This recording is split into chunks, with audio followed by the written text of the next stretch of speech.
Superman 64 is a notoriously bad N64 game, and one which appears in nearly every conversation on bad games, tie-in games, and the N64 itself. But despite the iconic reputation, it's a game that most people don't know very much about. This opening level, with Superman flying through rings in a neon green environment, the limited draw distance rendering fog across nearly the entire visual frame, is one of the best known images in gaming. I'm sure you've heard about the bad controls, the countdown timer, and the fact that these ring stages just keep happening, one after another ad nauseum. And yet, beneath all the filler missions and ill-advised flight simulation, you might be surprised to hear that the game has a multiplayer mode, and boss fights, and 7 levels of action platforming gameplay that haven't been discussed all that much here on YouTube. To be clear, this is not a video about how Superman 64 is secretly good or how it's underrated or anything like that.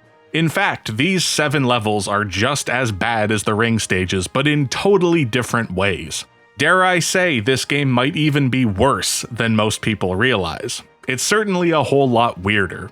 So in this video, we're looking at the rest of Superman 64. The boss fight with Mala, the skateboarder being shot at in the aqueduct, Metallo walking into a corner, the honest-to-goodness escort mission. This game is simply one bad idea after another. In this video, we're answering the age-old question, what is Superman 64 really about? Let's dive right in. Hello and welcome to Computer Lab Hijinks, a show about games, old software, and web ephemera. I'm Nathan. And I'm Will.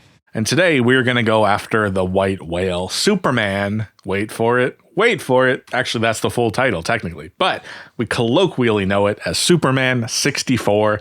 Folks, we've talked about Quest 64. We've talked about Blues Brothers. Talked 64. about Mario 64. We've talked about Mario 64. Well, I mean bad games, but we have talked about Mario 64. But we're going to talk about the big one, Superman 64, with the focus on talking about the rest of Superman 64. What is after the rings? We all know about the rings. The game starts and you're just flying through hoops, seemingly forever. And to be fair, there's, I believe, 7 levels in a row of flying through hoops and doing weird fetch quests. But we're going to talk about what's after, specifically of the 7 high effort levels in this game that are not filler, fetch quests, or hoop. So there's like 7 levels that look and feel like normal video game levels. And we're going to talk about those and kind of do a close reading / deep dive. So Will, what do you know about Superman 64? Like many, I had learned of its infamy through AVGN, and that's how you heard about it. Yeah. Oh, interesting. Okay. Say more right now. So maybe that's different from your experiences, judging by your very emphatic reaction there. Wow. AVGN was a lot of the time my exposure to like, oh, if he brings it on the show, it's like 90% of the time a bad game. And it's like, okay, bringing awareness to like, oh, this sucked. Because from memory, I remember like going on GameSpot and thinking like, oh, what are like the lowest rated games of all times? And then you see like a bunch of them and there's crap load of like 1.6 out of 10s or something for a lot of like N64 games. And I feel a lot of N64 games. Like Superman 64, I only learned of its notoriety originally through AVGN, and then I like looked up review scores like after the fact, and I was like, yeah, this game like was mauled by critics at the time as well. So I was like, wow. So that surprises me. I'll keep this brief because we got to dive right in. But by the time he reviewed it, I was surprised that it had taken so long. Okay. I don't know. There's just something about it that seemed like this was happening later than it should have. Now, interestingly, in hindsight, doing research for this video, his review of Superman 64, as he points out in his original video, was like within 10 years of the game coming out. I hate to do this metric, but it's always fun to point this out. The AVGN review is now much older than Superman 64 was when he reviewed it. He actually did 2 reviews because he did one that was doing the usual thing of look at all the hoop levels. Yeah, because I don't think he originally made it past the hoop levels, I think, in like the original. And for a while, that kind of like painted my impression. I was like, is the game all ring levels? Because that's like the thing. There are so many and like they were so difficult that it was hard to breach that and like learn more about the game, as it were. sure there was like a time like much later when I found out like, oh, there's more to this game. There's a lot more to the game. It's like, oh, there's actual like action exploration, like gameplay segments, regular later. Gameplay. And so it's like, oh, okay. So there's like a whole other like proper game that's in there. You know, I have to imagine like critics at the time who were being explicitly paid to like finish these games, probably, if they still came up with the conclusion that it's a 1.6 out of 10, that, I have to imagine the rest of the game is bad in a different way as well. Oh, well, you're fully touching on the themes of this video because I might even posit that Superman 64 is a worse game than people realize. Ooh. The stuff that's in the game, the 7 high effort levels that aren't hoops or side quests, really weird and bad. Okay. To put it mildly. And we'll get into what I mean by that. So we're going to do a two-parter, a sort of informal two-parter. This video is all about what the rest of the game is like, close reading those 7 levels. Not all of them, but most of them. And then part 2, we're going to talk sort of a light content analysis, but how did this become the worst game ever made? A title that it seems to share with E.T. How did it become that? And we'll talk, I have so much to say about the 2 AVGN videos, but we'll have to save that because that's a tangent unto itself. And we'll just dive right in. So what is Superman 64? Are you ready? Okay.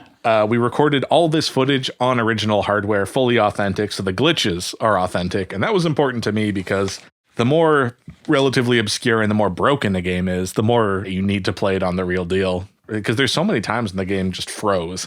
And I realized like, if this happened on an emulator, I could reasonably expect that it's an emulation glitch. But no, the game has so many flaws on real hardware. And we'll get into what that is.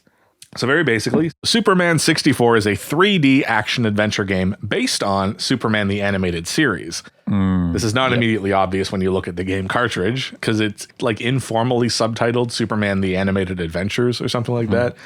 I was going to say, isn't that was part of its notoriety as well? Like the game cartridge on N64, it's literally just like his chest with the S. It's just like such a bizarre image. Like it's a weird image. It's in the game so much because that's the save screen between levels. So you're just looking at his chest so many times. Okay. Fully weird choice. God, And I don't think Clark Kent as his persona appears in the game at all. So it's weird to show him like transforming into Superman. Right. It's not really part of the game. He's already Superman. So are you ready for this like excellent plot? Now, a lot of people know this, but just bare bones. Superman is sent into a virtual reality simulation of Metropolis by Lex Luthor. And Lex Luthor has trapped 3 of Superman's friends in the game. And the opening cutscene is like a solid 7 seconds. It is the weirdest opening cutscene. You see Lex Luthor. He says, "I've trapped all your friends." And then you just show up at the rings. It's very like abrupt. And you're seeing this infamous screen, the green fog, the hoops, the draw distance, followed by immediately a bizarre mission. Now, this one gets talked about a lot. The second mission in this game is justifiably hated. And there's some pedestrians on this flat plane in the Metropolis open world environment that they've set up. More on that later. There's 2 pedestrians, 2 cars that look like limousines driving at them, and you have 4 seconds or so to fly at the first car and throw it, and then fly to the second car and throw it. Now, the amount of time it gives you, considering you have not interacted with any objects yet or used the pickup button, like 4 or 5 seconds, it's very short, and it's kind of like a WarioWare mini game. Like it's just so quick, which is in a vacuum fine, but in this case it sends you back to the first level if you don't do it. So if you don't get it right within a few seconds, the whole game starts over again. So that is largely why this game is hated. There's another weird stage that I had a lot of trouble with. You're in this like aqueduct and you have to fly at these hurricanes or tornadoes or whatever and blow at them with your super breath. And it's the collision's very unforgiving on that. And you have to fly at them. And by this point, you really have to figure out the flight controls because there's a brake button. So you have to like fly over, brake, make sure you're in the exact right spot, and then like blow your angry breath at the tornadoes. And that level has like a time limit, but it doesn't show you the timer. So that's really fun. I guess you're just trying to stop it before the tornadoes hit a person. Why there's people hanging out in the aqueduct, I don't know. Yes, there's that. So question for you, Will, how many busy work levels do you think there are before you get to the first high effort level? Oh, gosh. I said a number earlier, but it was wrong. So okay. Yeah, because the throwing the cars sounds familiar, because maybe with James' first AVGN video, because I remember he hadn't gotten around to like exploration, so maybe it wasn't just strictly the rings, but he was doing like throwing cars, or it was just like messed it up because there was like no window of time to like learn anything. The review pretty much stops there. Yeah. Because I think there was like at least 3 ring levels or something. And then maybe the stuff with like throwing the cars and all that, like maybe 5, I want to say total. All right. That's a good guess. That's a good guess. 5 busy work levels. Yeah. There are 9 busy work stages before you get to the first legitimate level. Oh. And they are not easy. I remember, I hope I have footage of this. I got to one of the ring levels and there's no like preamble, just you're back at the rings. Yeah. And the timer that's counting down gives you some indication of how long the level is going to be. So it's usually like 2 minutes, 3 minutes. A long one's 4 minutes. I got to one ring level. The counter said 6 minutes. I was like, are you kidding me right now?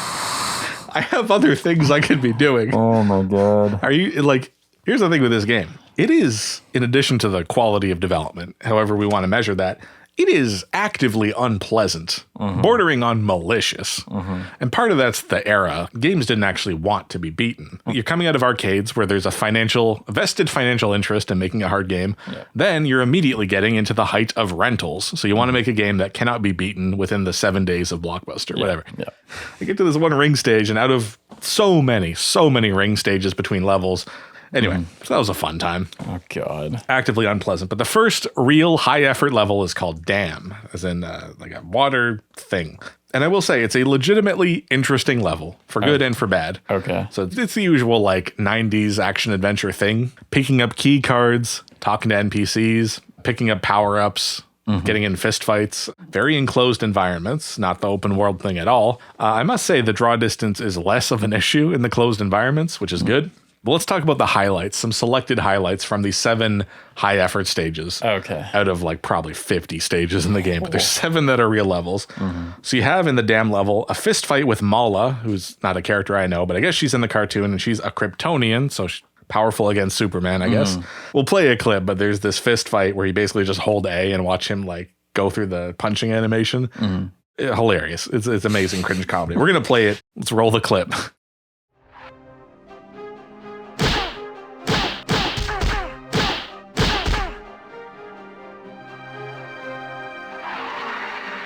Another highlight, this is a great one. There's a LexCorp level where there's computer terminals, and you have to go into the computer terminals and spell out Luthor on the computer for whatever reason. And again, this is a VR simulation that Lex Luthor made for whatever reason. His brain is so big. He made the password Luthor.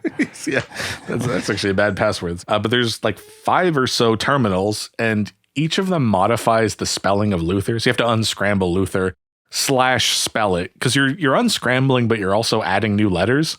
So one terminal just changes the last letter of Luthor between some other letter and R.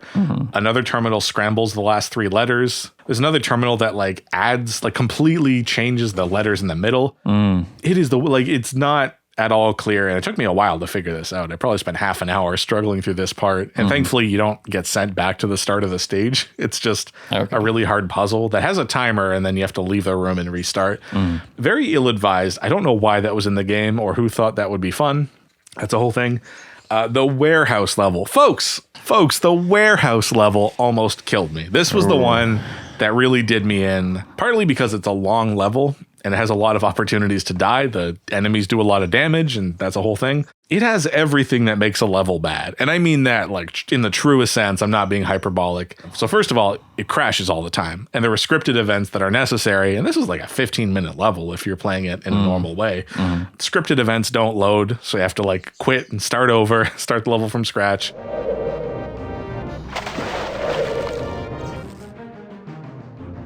The end boss kept either not spawning or spawning in a weird spot. So like I would get to the end, and eventually I found out he was just walking into a corner. But sometimes he doesn't spawn at all. But here's the thing. Here's the thing with a warehouse level, folks. Are you ready? So there's this long ass segment where you're getting key cards and unlocking new rooms, going into those rooms, accessing terminals. There's a block puzzle where you put blocks on lasers to deactivate the laser. Whole bunch of other nonsense. And to top it all off, it ends with an escort mission with Lois Lane. The worst level in Superman 64, in my opinion, I mean, the worst high effort level, has a straight up escort mission.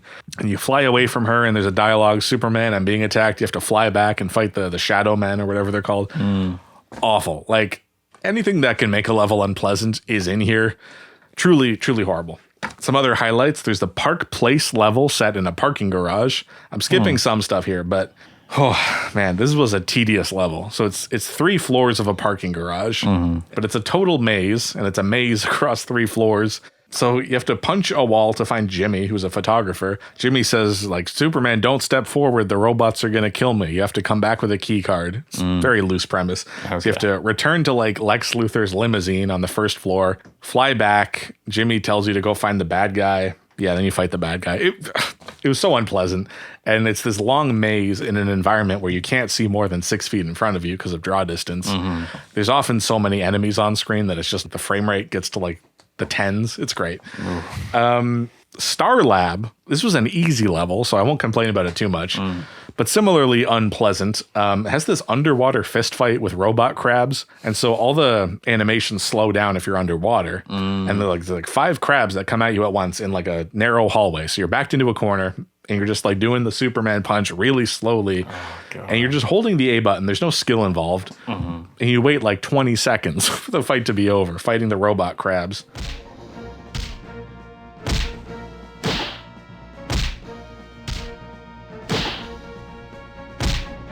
That's a thing. And then to round out this overview of the high effort levels, the game does not let you access all the levels unless you play on the hardest difficulty. So if you start playing on easy mode, you can get to Star Lab. Normal stops at the subway level, which I haven't talked about because that level's a nightmare. Also, the last level of this game, I won't talk about too much, but like one of the worst gaming experiences of my life, just actively unpleasant. Oh god! So you have to play on Superman difficulty to get to the final level, which is, it's not like the GoldenEye thing where like, oh, there's a couple extra fun missions at the end. No, this is like half the game is removed if you don't play. Goodness. And then you not only have to change the difficulty, but of course you have to play through the entire game again, all the filler stages. So yeah, that's my overview of the high effort stages.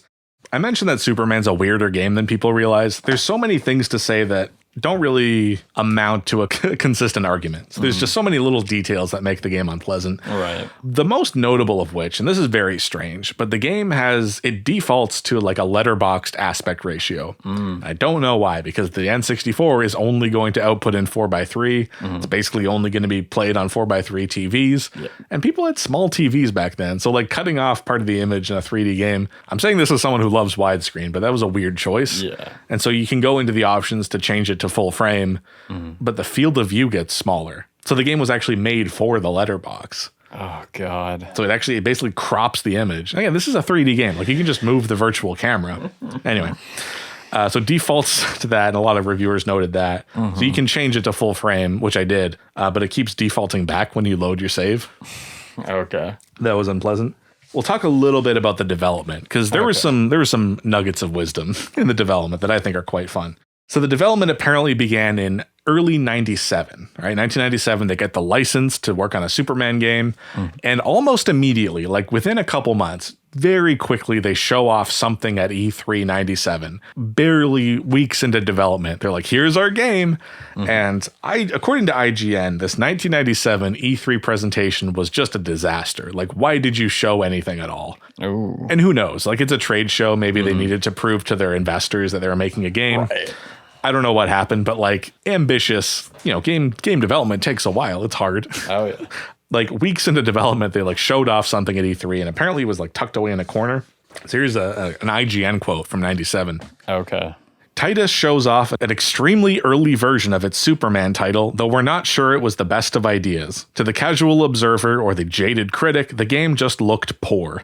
In any case, the game was deftly placed in an area difficult to get to, and unless you were looking for it, you'd miss it. So they like hid it in some weird corner of the convention hall. About a year later, Game Fan magazine publishes some screenshots, and here's the thing about the screenshots. You can tell there's fog, right? That's hard to separate from Superman 64, but the graphics of this game, and hear me out, be patient with me here, the graphics of the game are not bad. Okay. And in fact, the character models, when they're not moving, the character models and textures are actually quite nice. Okay. So you're looking at these screenshots, and basically across every magazine, the hype was real. Like the hype was happening because aside from the fog, which everyone was kind of noting as, that's weird. Yeah. The character models look nice. Superman looks pretty good, and everything's quite high poly. Anytime there's like screenshots sent to a magazine, the coverage is positive, which raises the question, what happened? Yeah. Very basically, there's a lot of interviews with Eric Kane, who was the lead producer on this project. And he is a very interesting man to read about in interviews. He is very defensive about this game. Ooh. And you know what? Power to him. Like, if you're going to be blamed for the worst game of all time and you're like a producer, not a programmer, it wasn't a one-man show. Yeah, you don't want to throw your team under the bus. True. Like, I respect that. But he blames absolutely everyone for this game being bad. He blames the Superman license holders, which there's a bit of a story there, so fine-ish, although with a caveat. He also blames Nintendo. So he mentions Tomb Raider a lot, as like this was the peak of 3D action games when we started developing, arguing that Superman 64 was going to be more ambitious. This was going to be a fully open world Superman game. And you can see that in the ring stages. They have this huge environment, limited by the fog, but if you fly for a while, like they made a lot of Metropolis in game and modeled, and that would have taken a while. And it sounds like they were pretty far in development before they either were told not to make an open world game, and the stories kind of differ there, or realized this wasn't possible on N64 hardware because they're trying to do some ambitious stuff. Anyway, Eric Kane blames two companies for ruining Superman 64, neither of them his own. The licensors, the people who own the Superman licenses, allegedly there was a team at Warner Brothers or whoever who approved the game, and then like they got fired and replaced by someone else, and the new people at the company disliked the Titus Interactive game or didn't want the game to come out. So Eric Kane alleges that the company who owned Superman was sabotaging their game to make sure it never came out, but they released it anyway. In a Playboy interview, interestingly enough, Kane says that the Superman rights holders had prepared for litigation. They were going to sabotage the game and then prepare to get sued. Wow. Titus did not sue them, but this is Eric Kane's side of the story. Here's what he's saying happened. That's who he blames for this game being bad. That doesn't fully... So the idea is that anytime Titus Interactive puts something in the game, like a character or a mechanic, they'd have to argue with Warner Brothers or DC or whoever, and that slowed down development. Right.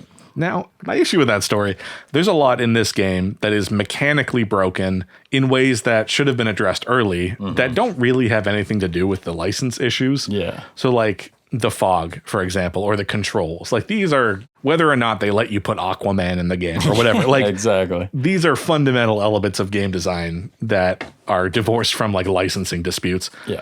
Also, it's not like the programmers are emailing the CEO of DC, right? Like there's different teams and someone's doing the story. Yeah, right? They're probably talking to a bunch of like middlemen and stuff, not like having to go through as many hoops as they need to. No pun intended or no, joke with the hoops. But yeah, so that's the part of the story that I doubt a little bit. So here's a quote from Eric Kane where he sort of begins to take responsibility, but then shifts the blame like mid-sentence. Oh, so here we go. I love this. Yeah. I think I overestimated our own capacity to achieve an entirely open space game. But also the N64 hardware was not strong enough to fulfill our vision. The 3D chipset of the N64 had a very low number of polygon limitation under acceptable FPS. Okay. Oh, God. My follow-up question is, the N64, if it had a low relative number of polygons, like relative to what? Yeah. Because that is the console. Well, you already know where I'm going with this. And, maybe before I go into my rant, I'll read a sentence from John White, who worked on Body Harvest, which was basically an open world N64 game from a company that later worked on Grand Theft Auto. So these are people who know a thing or two about open world games. And Body Harvest came out before Grand Theft Auto had gone 3D. So they know a little bit. So here's a quote from John White, just to flavor this discussion. Okay. The N64's drawing chip is a masterpiece of engineering. There are no hassles for developers compared to other systems. You don't have to worry about clipping. It just handles it.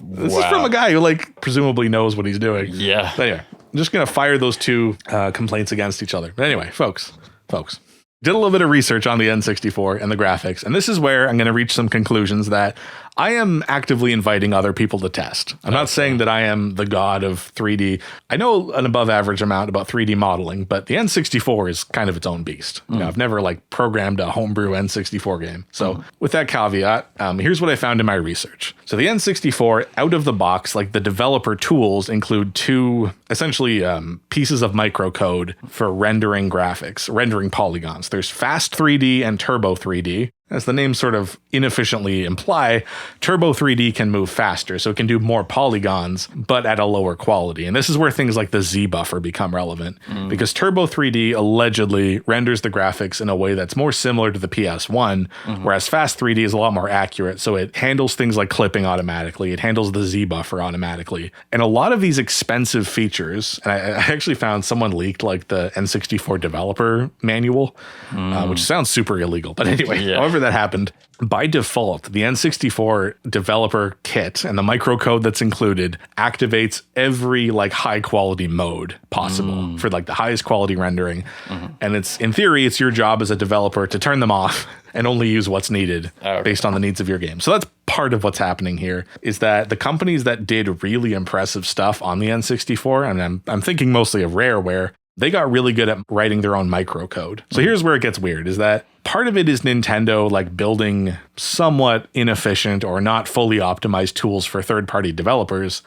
And then if you're like a coding genius, you can do microcode, which is extremely advanced. You can write basically your own rendering engine, as some people have, to do more polygons or to have more frames per second, right? But here's my thing. Because a lot of what I see online, I'm going to get the chalk out here. A lot of what I see online is this number of essentially polygons per second is how it's usually worded. And then if you want a frame rate, like if you want something practical, you have to divide the polygons per second by your desired frame rate. If the N64 can reasonably and reliably do X number of polygons per second, and you want a 30 frame per second game, you divide that number. So the number that I kept seeing, roughly, I'm going to write this here. Put a little exclamation mark. 3,000. The N64 on like Fast 3D at good quality settings for a reliable frame rate of around 30. 3,000 polygons.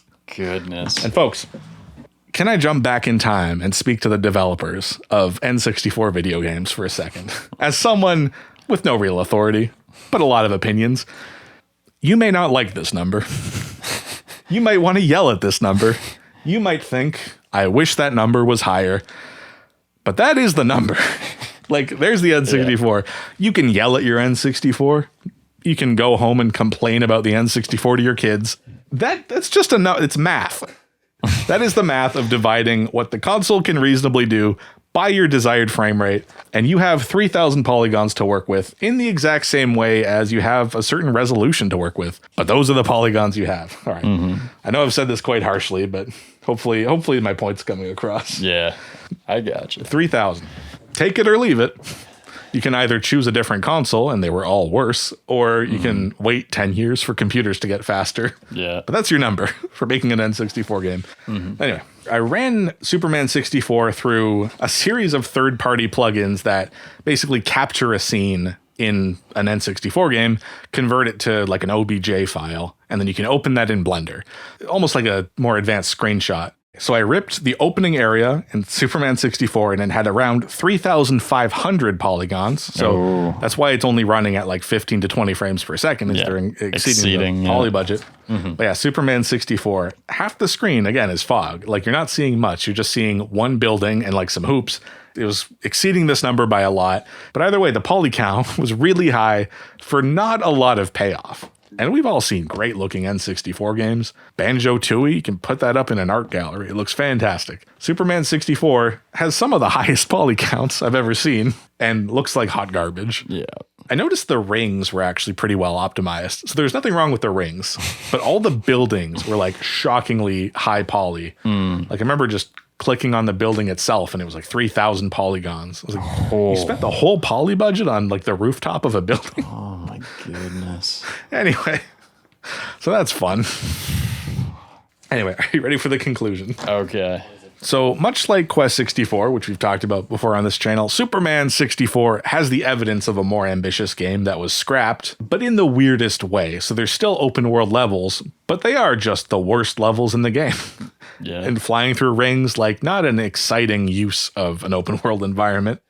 So there's this massive metropolis city that just doesn't have anything happening in it. And some of these levels, they're really pushing it for things to do. Like there's one level where it's one of the filler levels, but you have to stop 3 men with machine guns from shooting at a skateboarder. Oh, and I'm like, okay, you're really like playing it fast and loose with conceivable premises. Yeah. I'm like, we got to kill this skateboarder. It sends like 3 mobsters to kill a skateboarder. Jesus. Yeah, it was just the weirdest, like, I don't know, was it just the 90s? And they're like, we need to put a skateboard in the game. Like, there's just like a kid on a skateboard and you have to stop the guys from shooting at him. I'm like, all right. Here's the thing with this game, is that the graphics are certainly a problem. They're not the problem. Like, if this game had infinite draw distance, it's still an unpleasant game. The ring levels are not fun, even if they had 4K ray tracing, whatever. Like, they are not fun. And the game, as released, is filled with more bad ideas than people realize. These 7 high-effort levels that very few people seem to have played are just not fun. They are malicious, in fact. Okay. An assault on the player. There is a cheat code that you can put in at the title screen and then use in-game to skip levels. And I would recommend, if people are savvy about finding this game in whatever format that takes, everyone needs to play the warehouse level. So just load up the game, enter the cheat, skip to the warehouse, and it is, I think, essential playing. Much like I once said, everyone needs to play Quest 64. At the very least, everyone needs to play a little bit of the warehouse level because it is full of so many bad ideas, and it's this long quest with twists and turns, and it's not good, but it's essential. Also, one thing we're not really talking a lot about, but I don't see this discussed much, apparently the multiplayer mode is like pretty good. So there's like a first person, you're all controlling alien spaceships and shooting at either each other or some alien things. And apparently it runs really well. Wait, why are you playing as alien spaceships in Superman and like multiplayer? What? I have no idea. I mean, I know Superman is an alien, but, but these are like UFOs. Like, right, exactly. So, yeah, as you say, like thematically out there. Yeah. Also, there was like an alternate PS1 game that got leaked at some point. And it's like an almost complete build. And apparently the license expired before. And it was paid for by Titus, but subcontracted to someone else. Oh, okay. You can tell it's subcontracted because it runs really well and looks quite good. Yeah. We're not talking about it too much in this video because it is substantially different. Like, I know it gets talked about as like, oh, the PS1 version of Superman 64. It's a completely different game. There's no hoop rings. You know, it's a very different game. Yeah.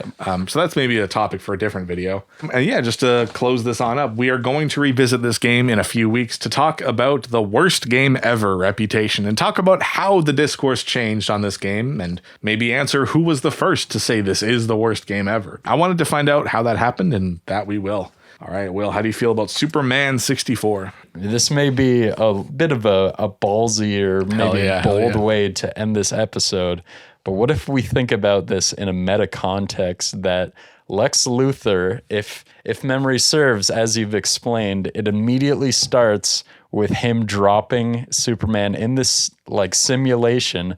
And what if this all being a really bad game is deliberately designed for Lex Luthor to mess with the player as an art piece? Yes. This is the big brain art piece move. Like, this game sucks. Like, imagine being Superman, going through all this. You're playing this really crappy game, Superman. You, the player, are Superman. Yes. So welcome to this crappy game. Oh, I love that.